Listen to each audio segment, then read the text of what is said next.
I'm focused. Every new day is a bonus, and I love when I'm with my 4Gs roaming. That's my network. Life is more than just a net worth. Me and I, that's who I put first. You should too. Don't worry about who's who and what's what. Cater for yourself, that's your job. I put my vision into action now. I'm ticking off targets off my wish list. Why would I sit and worry when I can stand on business? If you water me down, don't forget I'm a seed. You won't succeed, I promise. You're just watering my forest. Self-made and self-built, there's not much you can take from me. I mean, I'm self-made and self-built, there's nothing you can take from me. Freedom, I need it, I feel alive, I feel alive. Freedom, I need it, I feel alive, I feel alive. Okay, that poetry girl. I'm a big fan of that poetry girl. I've been following her on social media, and I'm so looking forward to see what the future holds for you. You're really special, really special. I love what you're doing. So before we get into everything, we just want to hear a little bit about your background. So can you tell us a bit about where you grew up and stuff before you started writing? Okay, so I grew up in mainly Balham. That's from my earliest memories. I grew up in Balham with my mum. Yeah, there was, I grew up in the early 2000s, so it was mainly like I grew up in the age of playing out on Saturdays. There wasn't really any phones. I think my first phone was like a Nokia. So there was no like Snapchat and all of this. So every Saturday was like playing out with your friends. Like these are the days where your friends would actually knock on your door to come say, can so and so play out. So yeah, I grew up there, and then bits of it I grew up in Brixton with my nan as well, and Brixton is a lively area, so yeah that's where I grew up. Yeah. Okay, great. Right, so what age did you realise you wanted to get into the music business? So this was in primary school. I think I was maybe 6 or 7. Oh, very young. Yeah, we had a fair. On a Saturday, and they brought in a DJ, and he was allowing us to like spin his decks and all of that. And he was like, "You're actually so good at music." He gave me one of these records. I'll never forget. He gave me 50 cents record. I think it was Get Rich or Die Trying. Have you still got it? Oh, I broke it, Oh. I broke it within the week of getting it. But yeah, he was just like, "Whatever you do in life, do music." And then back then is when I thought, okay, whatever I do, it's gonna have something to do with music. Yeah. Okay, so you've been doing music. How do your family feel about it? Do they support you? Yeah.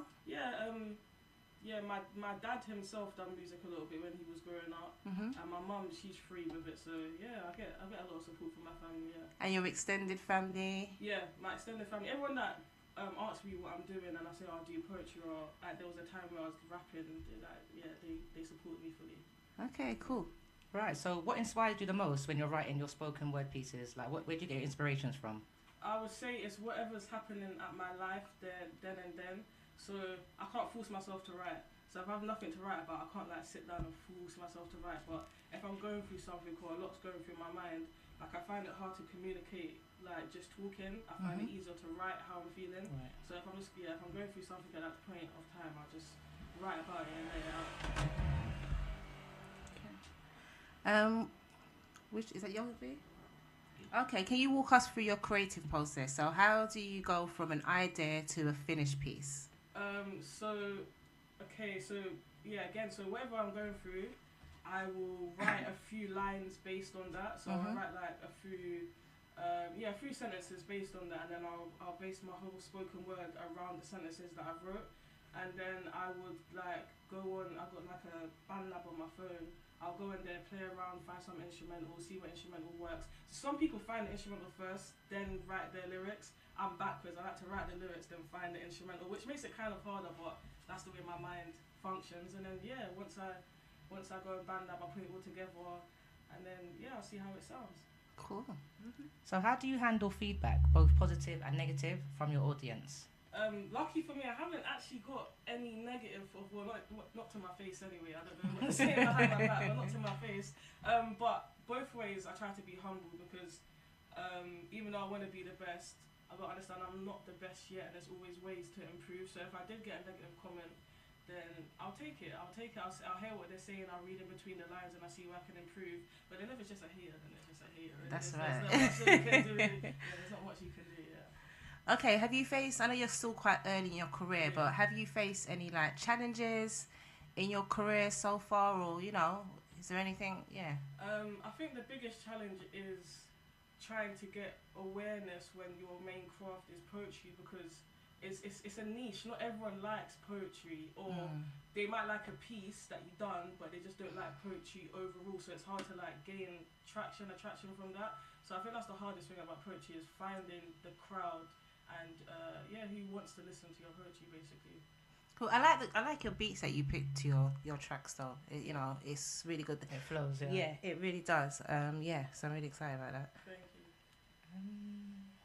So do you feel no, hold on. Are there any spoken word artists or poets who have influenced your work? Yeah, there's two main ones. Are George the poet. I like him because he speaks. His poetry sounds like how you will hear people speak every day, like in the ends, as they say. Like, so I love how authentic and raw he is. And then I like listening to Nigo True as well. He touches on some topics that I would say not many people will be happy to speak about, but he does. So definitely Nigo True and George the poet. You should reach out to them. I spoke to Collaborate for Nigo real. True. He said to me, I think this was like last year, he messaged me, he was like, I listened to one of your pieces and it inspired me to start writing again. So Oh wow! See? See? When you hear your stuff, you want to hear more still. It's Definitely. really good. Listen, when you get big, you know, don't forget us Don't here at forget Choice, us. you know, me and Shols. Okay. And your big Better shows, be. then we want front row tickets. 100%. Okay. Do you feel a responsibility as a poet to address certain issues? You know, when we went through the Black Lives and the Me Too movements and things like that. Do you feel that it's your responsibility, or do you just go with what you feel to do? I do think if you have a platform and you can speak on certain things, that you should. Yeah. So if there are certain things that I know about, I will never speak on something I'm not sure about, because then I'll just be giving misleading information. But if I'm sure about something and I have something to say, then 100% that I'll speak about it. I have a poem on my Instagram page. It's about how I feel like black youths are trapped in the system, and it's something that I've witnessed. I've got two brothers, so it's something that I witnessed firsthand, and I felt like I know enough about this to speak about it. So yeah, if there's something that's going on and I say I can put my 2 pence in, then 100%. Fantastic. So do you experiment with any different styles or formats in your spoken word pieces? Yeah, so I'm in the middle of trying to create, I don't know if this is the right word, but my own genre. Because like I said previously, it's kind of hard to get people to listen to poetry. So I'm trying to put poetry and rap together. Yeah. So it's like still poetry, but it's a bit more fast where people can listen to it in the car, in the gym. I'm in the middle of doing that. I've got like 5 pieces written out that I just need to record, and I'm going to post it and see how it goes. But yeah, I'm definitely experimenting with my craft, trying to make my own lane in this poetry thing. I think you've done that as well, because, you know, like you said, poetry, not many people listen to poetry or know enough about poetry. Yeah. And I think that you're introducing, especially young people, to poetry and showing them that you don't always just have to rap and MC. There's other routes to go down. So yeah, you know, I think it's really good what you're doing. Thank you. What are your long-term goals? Where do you see yourself in like the next 5 years, or where would you like to be in the next 5 years? I don't like this word because I feel like it's been rinsed, but actually influencing. I know everyone's saying like, oh, I'm an influencer, but I mean actual, like, people see me and they're like, or hear me and they're like, oh, she helped me in any way. So I don't want to say I want to be on the biggest show or anything. If that comes, then it comes. But I just want in 5 years people be like, raw, I listened to something from that girl and she actually helped me. Like, I actually was able to get through something. So yeah, if in 5 years I can have a few people say that, then for me, I made it. Good. So is there a piece of advice that you've received that you have that has particularly stuck with you, that you can remember? Yeah, so I'll say it was from my nan. Unfortunately, she passed away, but one of the last things she said to me is that it doesn't matter if you reach one person or a million, your path will be your path type thing. So I always think, there's some spoken words I do that I don't like, but I've played it to other people and they're like, no, I like it and it's resonating with me, and I say, well, that's my one person, let me post it out there. Right, yeah. So always one person or a million people, it doesn't matter.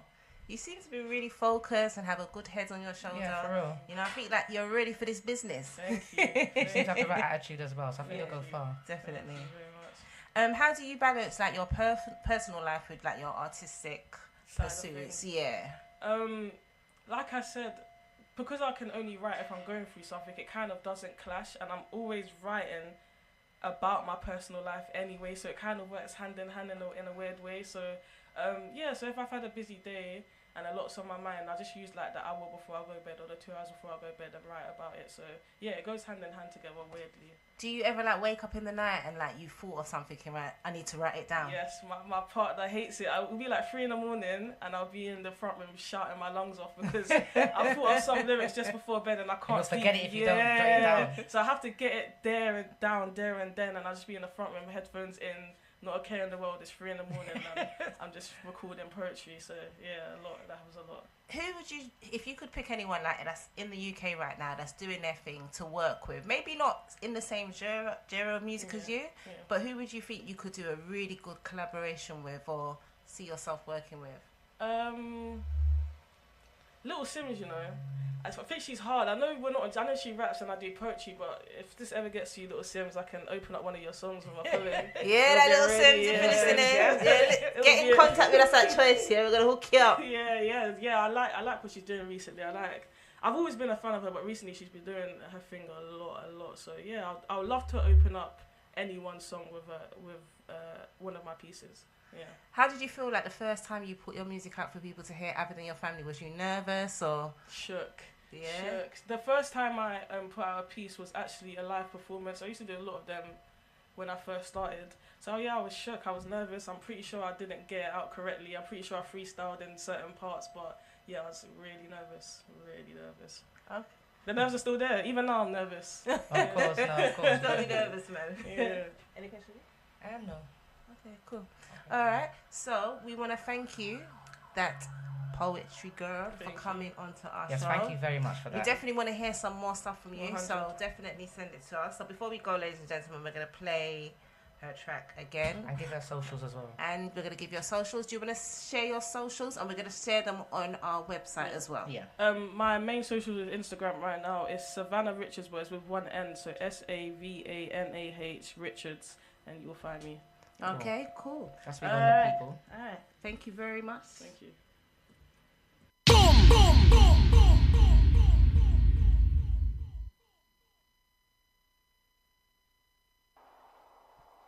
Every day is a new day to do what you like. High frequency, can you not feel the vibes? Can you feel your heart beating? You're alive. Heart beating, I'm breathing, I'm here for a reason. Life.